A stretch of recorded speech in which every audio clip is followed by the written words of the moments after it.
السلام عليكم يا حبايب قلبي، صباح الخير او صباح مساء الخير على حسب ما بتشوفوا الفيديو. طبعا احنا عملنا معاكم البرام اهو، كلنا عرفنا طريقته يا حبايب قلبي. سمنه ونقطه زيت، شويه سكر علشان يطلع حلو كده ومفرفر. وحطينا طبعا لو انت عاينه وش اللبن عندك في الفريزر، لو عندك كريمه قشطه يعني ماشي، تحطي كده معلقه كبيره عليه مع الحليب. تحطي سمنتك وتظبطيه، وظبطي ميتك يا حبيبه قلبي، وحطيه ايه في الفرن. حطي مقادير ميتك زي ايه على حسب ما بتحطي الرز علشان ما يطلعش معجن معاكي.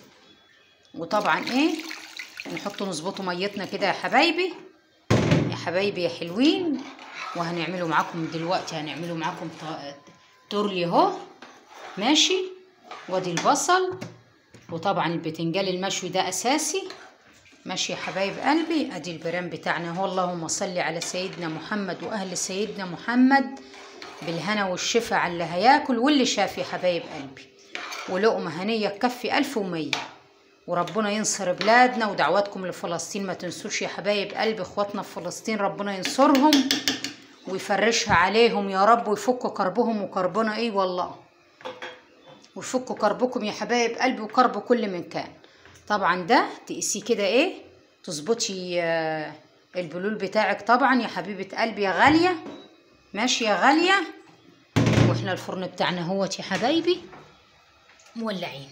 صليتوا على النبي عليه الف صلاه وصلاه.